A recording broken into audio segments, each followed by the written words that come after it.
고린도전서 12장 4절로 11절 말씀 가지고 성령께서 주시는 영적인 은사들, 영적 은사들에 대해서 함께 나누겠습니다. 하나님의 형상대로 지음받은 사람은 중요한 두 가지가 반드시 생애 동안에 있어야 되는데요. 중요한 두 가지가 무엇이뇨? 하나는 구원받는 것입니다. 구원이라고 하는 것은 죄와 사망에서 해방되는 것입니다. 죄를 용서받고 의롭다함을 얻고 하나님의 자녀가 되어 이 땅에 하나님의 자녀로 살다가 인생을 마감하는 날 영원한 하나님의 나라에서 영생을 누리는 것입니다. 이것이 구원이죠. 하나님의 나라를 유혹으로 받는 것이고, 또 하나는 구원받은 이후에 자신에게 주어진 영적인 은사를 발견하고 잘 개발해서 교회와 이웃들을 위해서, 지체들을 위해서 헌신하여 쓰임받는 일, 이 두 가지가 매우 중요합니다. 이 두 가지는 하나님의 형상대로 지음받은 사람들에게 하나님께서 은혜의 선물로 주시는 것입니다. 은혜로 주시는 것이다. 이 땅의 모든 사람들이 각각 자신에게 주어진 재능, 이 재능을 잘 개발하고 활용해서 다양한 모습으로 사회의 각 분야에서 일함으로써 사회와 국가가 형성되는 것처럼 하나님께서는 구원받은 그리스도인들에게도 이렇게 다양한 영적인 은사들을 나누어 주셔서 성도와 지체들을 섬기고 그리스도의 몸된 교회를 바르게 세우고 이 땅에 하나님의 나라가 온전히 세워지도록 역사하고 계십니다. 하나님께서는 이처럼 구원받은 하나님의 자녀들이 천국에 들어갈 때까지 아무것도 하지 않고 무의도식하며 살아가는 것을 원치 않으십니다.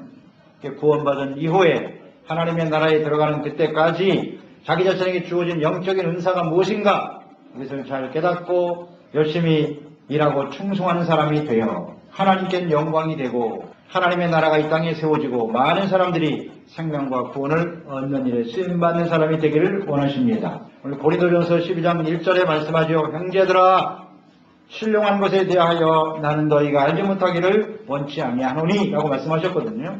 여기서 신령한 것들은 그리스도인들에게 주는 영적인 은사를 말씀하는 것입니다.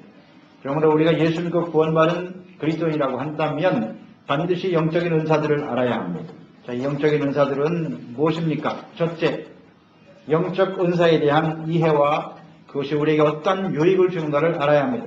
4절로 7절에 말씀합니다. 은사는 여러 가지나 성령은 같고 직분은 여러 가지나 주는 같으며 또 사역은 여러 가지나 모든 것을 모든 사람 가운데 이루시는 하나님은 같으니 각 사람에게 성령을 나타내심은 유익하게 하려 하심이라 그랬어요. 우리 예수님을 하나님의 아들이시고 그리스도로 믿고 예수님을 주로 고백하며 순종하는 그리스도인들에게 성삼위일체 하나님께서 영적인 은사를 나누어 주신다고 말씀합니다. 하나님께서 주시는 영적인 은사는 세 가지 형태로 나타납니다. 첫째, 은사는 여러 가지나 성령은 같다 그랬어요. 은사로 나타난다. 은사를 누가 주시느냐? 성령님께서 주신답니다. 성령께서 은사를 주시는데 여기서 은사라고 하는 것은 그 말 자체가 돈이죠. 돈. 레갈로입니다. 레갈로. 선물이라는 뜻이거든요. 하나님께서 구원받은 성도들에게 선물로 주시는 영적인 능력, 이것이 은사입니다. 성령이 주신다. 둘째는 직분은 여러 가지나 주는 같다. 주는 예수님께서 주가 되시죠. 주가 되시는 예수님께서 지체들에게 직분을 주신다는 겁니다. 직분. 그래서 직분이라고 하는 것은 특별한 임무를 수행하도록 주어지는 직책이죠. 이것도 모든 교회 안의 지체들에게 주신다는 것입니다. 에베소 4장 11절에 보면 그가 어떤 사람에게는 사도로, 어떤 사람은 선지자로, 어떤 사람은 복음 전하는 자로, 어떤 사람은 목사와 교사로 삼으셨으니 교회 안에서 직임을 맡아서 일하는 것은 예수님께서 주시는 거예요. 예수님의 권위로 주어지는 것이기 때문에 위임을 받는 겁니다. 직분은 위임이에요. 그래서 주님의 영광을 위해서 헌신해야 되고 주님의 이름으로 일해야 되는 것입니다. 하나님이 주시는 직분, 이제 오늘날은 교회 안에 여러 가지 다양한 직분들이 있습니다. 목사, 장로, 권사, 안수집사, 집사, 하나님이 직임을 주셨어요. 이건 누가 주시는 거라고요? 주님께서 주시는 겁니다. 분명히 나와 있잖아요. 우리 주가 되시는 예수님께서 우리에게 맡기신 거예요. 그렇기 때문에 주님의 이름, 주님의 권위를 인정하고 서로에 대한 권위를 인정해야 합니다. 주님께서 주신 것이다. 그리고 우월감을 가지거나 자신의 영광을 나타내려고 해서는 안 돼요. 주님께서 우리에게 맡겨주신 것입니다. 반대로 열등감을 가질 필요도 없어요. 그것 때문에 시기 질투해서도 안 됩니다. 직분을 경홀히 여기서는 더더욱 안 됩니다. 예수님께서 주신 거잖아요. 이게 직분입니다. 세 번째는 사역은 여러 가지나 모든 것을 이루시는 하나님은 같다. 성령, 주가 되시는 예수님. 세 번째는 하나님, 성삼위일체 하나님이시잖아요. 이 하나님께서 역사로 나타난다. 그 은사와 직임을 통해서 역사라는 것은 일을 하는 것이에요. 특별한 지인과 은사를 주어서 그 일을 하게 하시는 분이 누구냐? 하나님이시다. 일할 수 있는 능력을 주시는 분이 하나님이시다. 이렇게 말씀해주고 있네요. 그러니까 영적인 은사들을 성삼위일체 하나님 예수 그리스도 성령님께서 은사를 주심으로써 직분과 사역을 통해서 이것은 하나님이 이렇게 나타나시는 거예요. 직분을 통해서, 은사를 통해서, 사역을 통해서 하나님이 나타나시는 거예요. 이것을 잘 알아야 됩니다. 이 은사라고 하는 것은 하나님이 자신을 나타내는 통로예요. 통로. 이런 은사들을 하나님이 주시기 때문에 그럼 은사를 통해서 하나님이 나타나게 하시는 목적이 있겠어요? 교회 지체들에게 영적인 은사를 주시는 목적이 뭐냐? 7절에 나와 있습니다. 각 사람에게 성령을 나타내심이잖아요. 유익하게 하려 하심이니라. 유익을 주기 위해서 나타나신대요. 은사를 통해서, 직분을 통해서, 사역을 통해서. 그러니까 성령님께서 교회 지체들에게 이런 영적인 은사를 통해서 주시는 그리스도의 몸된 교회에 유익이 되고 또 우리 그리스도인들 각자 한 사람에게 유익이 되는 거예요. 성도와 교회에게 유익을 주기 위해서 은사들이 나타난다. 자, 어떤 유익이 주어질까요? 첫째, 자신의 사명이 무엇인지 깨닫고 충성하게 되는 거예요. 사명, 충성. 교회는 구원받은 그리스도인들이 각각 지체가 돼서 하나님을 섬기는 공동체입니다. 몸이 여러 가지 지체들로 구성되어 각자 중요한 역할을 하는 것 같이 자신에게 주어지는 은사를 알게 되면 교회 안에서 자신이 해야 할 일이 무엇인지를 알게 돼요. 이것이 곧 사명이죠. 내가 무슨 일을 위해서 부름을 받았나? 무슨 일을 해야 되는가? 사명을 모르는 사람은 충성도 할 수 없어요. 자기 할 일이 뭔지 모르는 사람이 어떻게 충성합니까? 근데 은사가 주어지면, 직분이 주어지면 충성할 수 있게 된다는 거예요. 그러니까 은사를 모르고 신앙생활하는 성도는 일단 소속감이 없어요. 소속감. 지체라는 게 소속감이거든요. 교회에 내가 하나의 소속된 사명과 해야 할 일이 있다는 거죠. 그 자신의 정체성이 없어요. 내가 누군지를 잘 몰라요. 해야 할 일이 무엇인지를 모릅니다. 사명에 대한 인식이 없기 때문에 어때요? 신앙생활이 지극히 형식적이죠. 그리고 피상적인 신앙생활이 되고 마는 거예요. 가도 그만, 안 가도 그만. 성령의 은사를 깨닫게 되면 예수님과 그 교회 또 지체들을 아주 소중하게 여겨요. 이게 얼마나 귀한 일인가를 깨닫게 돼요. 책임감이 따라옵니다. 성실한 자세가 나타납니다. 충성스러운 모습으로 주님을 섬기게 됩니다. 이것이 요익입니다. 두 번째 은사가 주는 요익은 주시는 목적이죠. 신앙생활에 활력이 생기고 변화가 나타난다. 사람은 누구나 공동체 안에서 살아가게 돼요. 그 공동체 안에서 자신이 있으나마나한 존재가 되기를 원치 않아요. 누구든지 그 공동체 안에서 꼭 필요한 사람이 되기를 바라죠. 그럴 때 우리 사람은 보람을 느끼고 기쁨을 느끼게 되는 것입니다. 물론 공동체 안에는 있으나마나한 사람이 꼭 있어요. 필요한 사람이 있고요. 있어서는 안 될 사람이 있는 거예요. 모든 공동체에 다 존재하는 겁니다. 이런 은사와 사명을 알게 되면 꼭 필요한 사람이 된다는 거예요. 그래서 삶에 기쁨이 생겨요. 삶에 의미가 있어. 신앙생활에 활력이 생겨요. 이런 은사가 뭔지를 모르니까 교회 나가도 기쁨도 없고 말이죠. 그러니까 은사라고 하는 건 섬김을 위해서 주는 것이거든요. 그러니까 우리가 섬김을 받을 때의 기쁨과 내가 직접 섬김으로써 다른 사람에게 유익을 줄 때 몇 배의 기쁨이 우리에게 돌아와요. 해보신 분들은 알겠죠. 그러니까 은사를 가지고 섬길 때 이런 기쁨이 우리에게 찾아오는 거예요. 특히 은사와 관련해서 우리 신앙생활에 활력과 변화가 일어나는 것 중에 하나가 뭐냐면 청지기적 사고방식을 갖게 된다는 거예요. 청지기라고 하는 것은 주인의 것을 맡아서 일하는 사람이라고 그랬잖아요. 그러니까 우리가 이전에는 자신이 가지고 있는 재능과 능력을 자신의 것으로 여기고 자신의 영광만을 위해서 살았어요. 근데 이 영적 은사를 깨닫게 되면 이것이 내 것이 아니라 내 능력이 아니라 하나님이 나에게 주신 나에게 맡기신 사명이구나 생각하게 되니까 일단 겸손해져요. 사람이 겸손해지고 자신의 영광보다는 하나님의 영광을 나타내게 되고 이런 변화가 나타나게 되는 것입니다. 이게 선물이니까 은혜를 받은 거 아닙니까? 그 은혜를 받으니까 감사가 넘치죠. 그러니까 감사하는 자세로 주님을 섬기게 되는 거예요. 이런 변화가 나타나게 되어 있습니다. 그래서 내 뜻이 아니라 이제는 주님의 뜻대로 사용해야지 주님의 뜻에 초점을 두고 살게 되는 이런 변화가 나타나게 되는 거예요. 세 번째 유익은 교회가 성장하게 돼요. 그리고 개인적으로도 영적인 성장을 이루게 됩니다.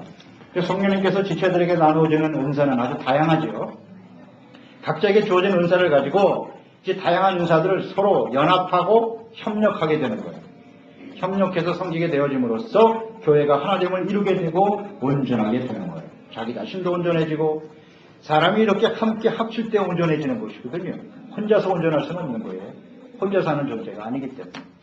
하나님께서 아담과 하와를 먼저 아담을 지으시고 홀로 사는 게 완전하지 못하다. 하와를 만들어 주신 거 아니에요. 그랬을 때 온전해지는 것처럼 교회도 마찬가지예요. 뭐 똑똑하고 힘 있는 한 사람이 모든 일을 이끌어가는 게 아니에요.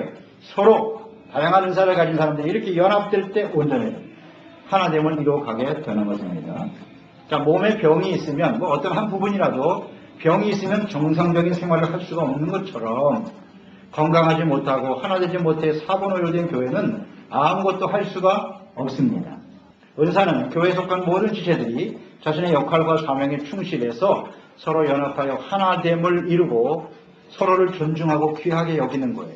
이런 기본적인 자세를 가지게 되죠. 그래서 서로 사랑하고 하나됨을 이루어가게 하는 것, 이것이 성령이 주시는 은사의 유익입니다. 근데 그럴 때 불신자들이 교회를 보면서 하나님이 그 교회 가운데 함께 계시는구나. 저들이 정말 하나님을 믿고 사랑하는 사람들이구나 하는 것을 알게 되는 거예요. 교회를 통해서만이 세상의 사람들은 하나님을 알고 계시는 걸 알 수 있기 때문에. 교회 안에 그리스도인들이 있잖아요. 그들이 하나 되지 못하고 온전한 모습을 갖지 못할 때 우리는 예수님을 증거할 수가 없는 것이죠. 그래서 교회도 성장하고 개인적인 신앙도 성숙해가는 이것이 은사가 주는 유익이에요. 네 번째 유익이 있다. 하나님께 영광을 돌리게 된다는 것입니다. 성령의 은사를 가지고 섬기는 일은 하나님께서 공급하시는 능력으로 섬기는 것이죠. 그러니까 은사를 주시는 목적 자체가 자기 자신의 영광을 위해서 주시는 게 아니고 그 은사를 통해 주님이 친히 나타나시는 거예요. 주님이 나타나시는 거예요. 그래서 사람들에게 유익을 주고 많은 사람들에게 생명과 구원의 역사를 이루게 하는 일. 그러니까 하나님의 영광에 초점이 맞춰져 있는 것입니다. 우리 그리스도인들의 삶의 목적이 무엇인고? 라고 물으면 우리는 하나님의 영광을 위해서 사는 겁니다. 분명하죠? 하나님의 영광을 위해서 산다는 것은 하나님만을 나타낸다는 거예요. 우리의 삶을 통해서 하나님이 나타나시는 것이 하나님의 영광입니다. 내가 무슨 능력이 있어 세상에서 뭐 대단히 출세를 하고 많은 것을 누리고 사람들이 나를 추앙하고 나를 나타내는 건 영광이 아닙니다. 절대로. 이걸 모르면 안 돼요. 나를 통해서 하나님이 나타나는 게 영광이에요. 그러니까 은사가 나타나서 하나님이 우리 은사와 직임과 사명을 통해서 하나님이 일하심으로써 그 결과를 보고 하나님이 살아계시네. 이게 하나님께 영광을 돌리는 거죠. 이것이 은사를 통해서 이루어진다는 것을 우리는 잊지 말아야 합니다. 그러니까 자신의 목적을 이루기 위해서 자신의 능력으로, 이게 중요합니다. 자신의 능력으로 주님을 섬기는 사람들은 오직 자신의 영광만을 나타내게 되어 있어요. 그러나 이러한 일로는 결코 하나님의 영광을 나타낼 수 없다. 오직 우리 가운데 주님께서 주신 은사와 능력으로 하나님이 일하실 때 주님의 영광이 나타나게 되는 것입니다.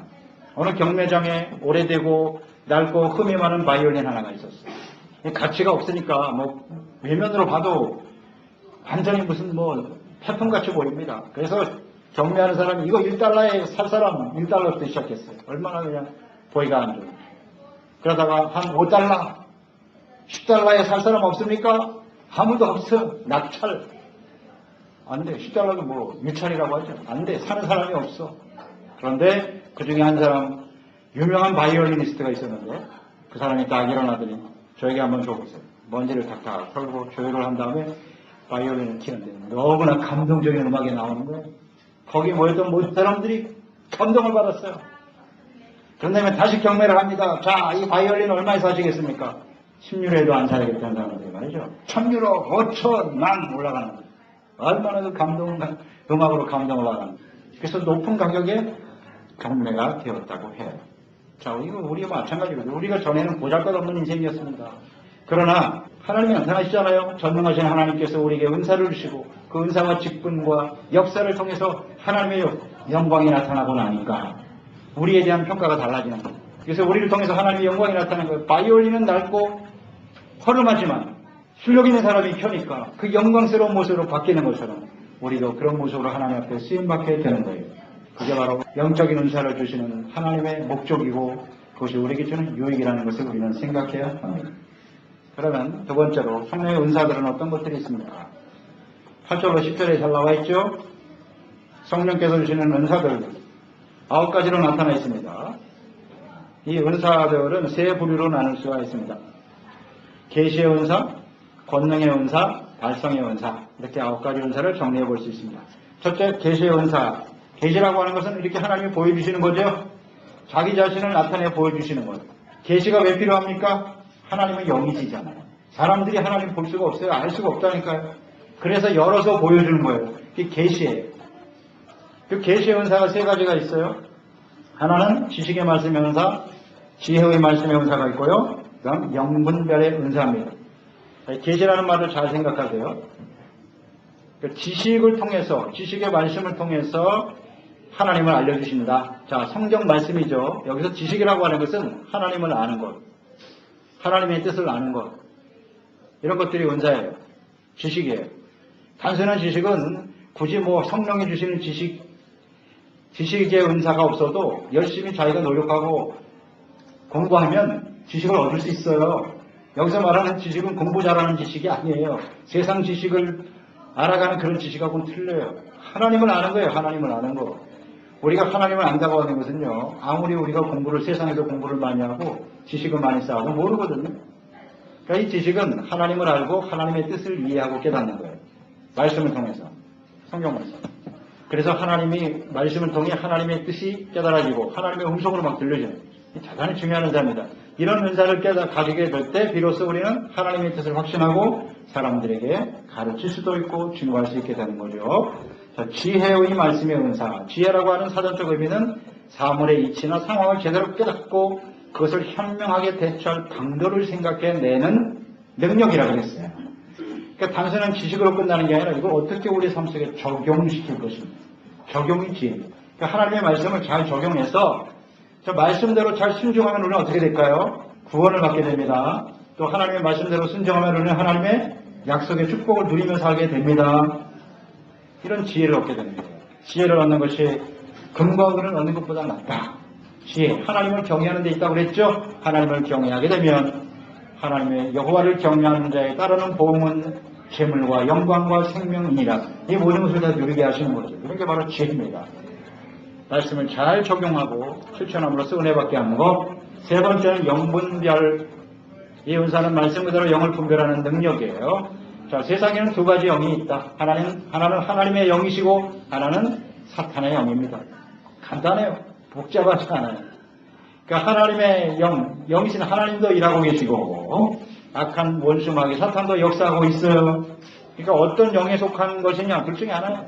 그러니까 하나님의 영에 속한 사람들은 성령의 감동받은 사람은 예수님의 그리스도요 살아계신 하나님이심을 알게 되고 믿게 되고 구원을 받고 하나님과 함께 인생을 살게 되죠. 그런데 우리가 구원받은 이후에도 지금 사탄 악한 원수 마귀가 세상에 가득하죠. 가득합니다. 우리의 마음속에도 들락날락합니다.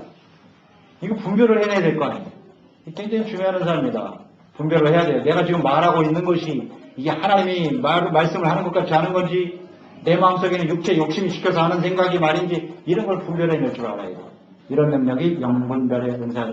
그러니까 이것을 우리가 잘 받게 되면 이단에 빠지지 않게 되는 거예요. 거짓에 속지 않습니다. 쉽게 죄악에 빠지지 않도록 합니다. 이런 은사가 교회 안에 꼭 필요하겠죠. 분별을 해줘야 될 거 아니에요. 두 번째 권능의 은사인데요. 권능의 은사 역시 세 가지입니다. 믿음의 은사, 병 고치는 은사, 능력 행함의 은사로 나타날 수 있어요. 이 권능의 은사라고 하는 것은 하나님의 능력이죠. 하나님의 능력이 우리의 생활 속에 나타남으로써 사람으로 할 수 없는 그런 초자연적인 능력이 나타나는 거예요. 하나님이 하시는 것이 나타난다고 했잖아요. 능력을 통해서. 그래서 하나님을 보여주는 거예요. 많은 사람들에게 나타내는 거죠. 그래서 세 가지 통로로 나타나는데 믿음의 은사다. 하나님은 전능하신 분인데요. 믿음을 통해서 일하십니다. 성경에 보면 예수님께서 많은 기적을 행하시죠. 그 기적을 행하실 때 믿음을 보시고 라고 하는 그 믿음의 이야기가 많이 나오죠. 믿음을 가진 사람들을 통해서 하나님이 기적을 행하시더라고요. 병도 고치고요. 또 이렇게 장님이 눈을 뜨기도 하고요. 그에게 그 고침을 받을 만한 믿음이 있는 것을 보시고 이렇게 하시거든요. 그때 그 믿음이에요. 믿음의 은사가 주어질 때 이런 역사들이 일어나요. 그러니까 이 믿음은 예수 그리스도를 믿고 구원받는 믿음과는 좀 다른 차원의 믿음이에요. 하나님의 믿음을 선물로 주심으로써 하나님의 역사를 나타내고 기적을 행함으로써 수많은 사람들이 그것을 보고 이야 하나님이 살아계시구나. 이걸 의미하는 거예요. 이런 믿음의 은사들. 그 다음에 두 번째 병 고치는 은사죠. 역시 예수님께서 수많은 병을 고치시면서 예수님만 하신 게 아니에요. 그 다음에 예수님을 따르는 제자들 통해서도 병든 자가 치료되고 이런 많은 일을 행하셨어요. 오늘날도 계속하고 계세요. 오늘날도 병 고치는 은사가 나타나서 질병을 치료하시는 하나님의 역사를 우리는 볼 수가 있습니다. 예수를 믿고 구원받게 하는 거죠. 이런 능력으로 나타난다. 병을 고칠 때 사람이 고칠 수 없는 병 이것을 치료할 때 하나님의 영광이 나타날 거 아니에요. 그래서 오늘도 수많은 암에 걸려서 사형 선고받은 사람들이 하나님 앞에 치료받는 일들이 수없이 많죠. 이것은 뭐 우연이 아닙니다. 하나님께서 이런 병 고치는 능력으로 나타나시기 때문에 가능한 일이고 또 세 번째는 능력 행함의 은사들이죠. 역시 자연의 법칙을 뛰어넘는 초자연적인 역사들이 일어나게 되는 거예요. 역시 초대교회에 이런 일이 굉장히 많이 나타났고요. 그러니까 능력으로 나타나는 아마 가장 큰 능력이 귀신을 쫓아내는 능력일 거예요. 예수님께서 병 고치는 일도 많이 하셨지만 귀신 쫓아내는 일도 하셨거든요. 예수의 이름으로 귀신이 소리치고 떠나가는 거죠. 이건 정말 능력이 아니면 안 돼요. 하나님이 주신 영적인 능력이 아니면 사탄과 싸워서 이긴다는 게 쉬운 일이 아니죠. 이런 능력들을 행하십니다. 초대교회만 그러시나? 그렇지 않습니다. 교회가 있고 하나님의 말씀이 선포되는 곳에는 지금도 계속되고 있습니다. 이런 은사들을 누구에게 주시는 거라고요? 교회의 지체들에게. 교회가 있으면 그곳에 이런 은사는 계속 나타나게 되어 있습니다. 그래서 그것을 통해 나타내시는 거예요. 주의 영광을 나타내시는 거예요. 그럼 모든 것이 다 나타나냐? 그렇지 않죠. 그 필요에 따라서 하나님께서 이런 은사들을 골고루 나누어 주시면서 일하신단 말이에요. 그래서 이 능력 행함의 은사들 같은 것들은 주로 어디에서 많이 나타날 것 같습니까? 이런 권능의 은사는 어느 지역에서 많이 일어날까요? 복음을 전혀 접해보지 못한 저 아프리카나 오지 같은 데서 이런 능력이 많이 나타나요. 교회에 주시는 은사지만 이런 권능은 특별히 복음이 전파되지 않은 그곳에 많이 일어난단 말이에요. 선교지에 역사가 일어나는 거예요. 그럼 야 그분들만 대단한 능력이 있는 사람들인가? 그렇게 생각할 필요 없어요. 그분들은 능력 있는 사람이고 우리 교회 목사님은 능력이 없어. 하나님이 그때에 따라서 교회에 주시는 은사는 다양하다. 그러나 중요한 것은 하나님의 나라를 바르게 세우는 데 목적이 있는 거예요. 그래서 잘 생각하면 됩니다. 그 다음에 이제 세 번째가 발성의 은사죠. 발성의 은사 세 가지로 나타납니다. 방언의 은사, 방언 통역의 은사, 예언의 은사다. 방언은 성령이 주시는 언어지요. 두 가지로 나눌 수 있다 그랬어요. 표적 방언과 은사 방언으로 나타난다. 사도행전에 이제 방언이 나오는데요. 성령이 임하면서 이제 방언이 터졌다고 나와 있는데, 이게 성령 세례의 결과로 나타나는 것. 성령이 임할 때 자기도 모르는 말이 터져 나오는 거죠, 입에서. 이것은 표적 방언으로 나타납니다. 대부분. 그 표적 방언은 일시 성령 세례를 받을 때 있다가 사라질 수도 있어요. 그러나 그 방언이 계속되면 그게 이제 은사 방언이 되는 거예요. 언제든지 계속해서 은사를 통해서 주님께서 그 기도하게 만들어 주시는 거죠. 그러니까 이 표적은 이 방언 세례 이후에 이제 계속될 때 우리에게 많은 유익을 줘요. 그러니까 영적인 유익이 돼요. 개인적으로 유익이 돼서 하나님과 깊이 있게 기도할 수 있게 되니까요. 많은 유익을 얻게 됩니다. 두 번째 이 방언 통역의 은사가 있죠. 이제 방언이라고 하는 것은 사람들이 알아듣지를 못하잖아요. 이해가 안 되죠. 잘. 그렇기 때문에 이 방언을 할 때 항상 통역의 은사가 함께 주어져야 된다라는 것을 말씀하고 있죠. 알아듣지 못하니까. 특히 이제 방언으로 기도하는 중에 통역과 관련해서 우리가 분명히 정리해야 될 것은 통역이 없이 공중 앞에서 방언하는 것은 삼가라고 되어 있어요. 고린도전서 14장 5절에 나와 있죠. 대표 기도하는데 갑자기 나와서 방언을 해버려. 그런 짓은 하지 말라. 그건 개인 기도할 때 필요한 거고 공중 기도할 때는 그런 거 하지 말라고 되어 있어요. 또 방언을 말하는 자는 통역하기를 반드시 기도하라고 고린도전서 14장 13절에 나와 있습니다. 통역을 하나님께 구하면 성령님께서 깨우쳐 주십니다. 세 번째, 여러 사람이 방언할 때는 순서에 따라서 하라 그랬어요. 질서에 따라서 방언하고 통역하고 방언하고 통역하고 이런 식으로 해서 교회 전체 하나님께서 성령님께서 오늘 우리에게 어떤 말씀을 하기를 원하시는구나. 이게 다 계시와 관련되어 있는 것이니까 하나님 우리에게 어떤 뜻을 전달하시려고 하는구나. 이렇게 분명한 공동체 전체가 깨닫게 해야지 중구난방으로 그냥 서로 이러면 안 된다. 무질서해서는 안 된다는 거. 그것을 잘 생각해야 됩니다. 그 다음에 세 번째가 이제 예언의 은사죠. 예언의 은사는 막연히 미래에 일어날 사건을 예고하는 것만이 아니라 물론 미래에 대한 이야기도 하시죠. 예언의 은사라는 것은. 그런데 이 계시된 진리의 말씀을 통해서 이게 중요해요. 계시된 하나님의 말씀에 근거해야 돼요. 그 예언의 내용은 다른 말씀 하시면 안 돼요. 오늘날 예언의 은사를 통해서 주님께서 예언의 은사를 통해서 하시고자 하는 일은 이런 겁니다. 하나님의 이 성경 말씀에 나타난 하나님의 뜻을 잘 분별하고 깨달을 수 있도록 해주는 거예요. 말씀을 잘 이해하고 깨달아서 그것을 어떻게 우리 삶 속에 잘 적용시켜 갈 것인가 이런 것들을 말씀합니다. 그러니까 예언의 은사라는 건 하나님의 말씀을 모르는 사람에게는 절대 주어지지 않습니다. 아멘? 아셨죠? 나 성경 말씀이 뭔지도 모르는 사람이 갑자기 뭐 예언을 받았다고 헛소리, 그건 다 귀신입니다. 왜? 분별이 안 되잖아요. 그게 하나님의 말씀에 기초한 것만 예언인데 여러분 예언, 성경 말씀이 예언이죠? 예언의 말씀은 성경입니다. 완벽하게 예언이 다 되어 있어요. 이 성경. 이걸 떠난 예언은 없습니다. 그런데 성경 말씀도 모르는 사람이 무슨 예언의 은사를 받았다고 그건 다 헛소리입니다. 그래서 이 은사는 누가 주신다고요? 하나님이 주시잖아요. 성령이 주시는 거잖아요. 그런데 아무것도 모르는 사람한테 어떻게 이런 은사를 주냔 말이에요. 말이 안 되는 소리죠. 그러니까 예언의 은사가 주어지면 이 예언의 은사는 교회 덕을 세운다고 했어요. 교회 전체의 공동체에 덕을 세우는 일을 하세요. 예언의 은사가 나타나면 성도들을 권면해요. 권면해서 바른 길로 가게 해요. 또 때로는 슬픔과 고통 중에 있는 사람들을 위로해 주셔요. 위로. 여러분 어떨 때 위로를 받는지 아시겠어요? 위로는 언제 주어진다고 되어 있어요? 팔복에 나와 있죠? 어떤 자가 위로를 받는다고요? 애통하는 자는 복이 있나니 저희가 위로를 받을 것이미요. 애통. 진실로 자신의 잘못을 깨닫게 해주는 거예요. 권면. 그리고 진실한 마음으로 회개할 수 있도록 도와주는 거예요. 예언의 말씀 보세요, 여러분. 선지서 보십시오. 예언의 내용은 어때요? 아주 크게 추상과 같은 책망이 있잖아요. 회개하라! 아무나 할 수 있는 일이 아니에요. 이거 이렇게 쉽지 않아요. 이 은사가 있어야만 가능한 거예요. 이 은사가 없는 사람이 갑자기 아무나 붙잡고 당신 회개하시오 그러면 장편 까고 맞습니다. 너나 해. 그러나 성령의 은사가 성령의 역사하면요 그 자리에서 눈물이 쏟아져요. 이런 게 은사예요. 회개가 일어나는 거예요. 사람이. 회개가 일어나서 이제 하나님 앞에 온전한 모습으로 회복되는 이게 은사가 아니면 어려워요. 이런 게 예언의 은사라는 거예요. 그렇죠? 은사들이 이렇게 9가지를 요약해서 정리할 수 있습니다. 그래서 성령의 은사는 교회에 속한 지체들에게 주시는 거예요. 교회 안에 지체들에게 주시다는 거 잊지 마세요. 교회 떠난 사람 은사와는 아무 상관이 없어요. 교회는 예수 그리스도의 몸입니다. 예수님께서 머리가 되시고 구원받은 성도들이 지체로 이루어지고 있는 것이에요. 지체인 성도들이 함께 모여서 주님을 섬기는 교회. 이것이 곧 예수님을 나타내는 통로죠. 주님이 나타난다고 그랬잖아요. 성령이 나타나시고 하나님이 나타나시고 그게 교회입니다.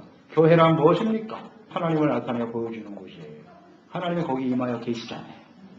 그 하나님께 나와서 죄사함받고 용서받고 하나님이 주신 은사를 가지고 서로 상합하고 연합해서 하나님의 일하시는 걸 사람들에게 보여주는 거예요. 나타내는 거예요. 이것이 진정한 교회의 모습이 아니겠습니까?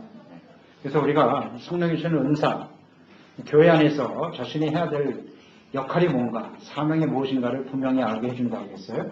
그래서 분명한 소속감을 가지고 주님을 섬기게 되는 것이고요. 은사는 성령께서 은혜로 주는 것이다 그랬어요. 은혜로. 내가 뭐 대단한 사람이기 때문에 아니라 은혜로 주는 것이기 때문에 절대로 자랑하거나 교만해서는 안 된다. 열등감을 가지고 시기 질투해서도 안 된다. 그 주어진 은사대로 교회를 위해서, 주님을 위해서, 성도들을 위해서 잘 섬김으로써 다 개인의 영적 성장의 유익을 얻게 되고 교회 공동체가 바르게 세워져 갑니다. 그래서 이 땅에 하나님의 나라를 온전케 하는 이것이 바로 은사를 주시는 목적입니다. 그러니까 이러한 영적인 은사들을 여러분들 잘 발견하고 깨닫고 개발해서 하나님의 나라와 영광을 위해 쓰임받는 종들이 되시기를 축원합니다.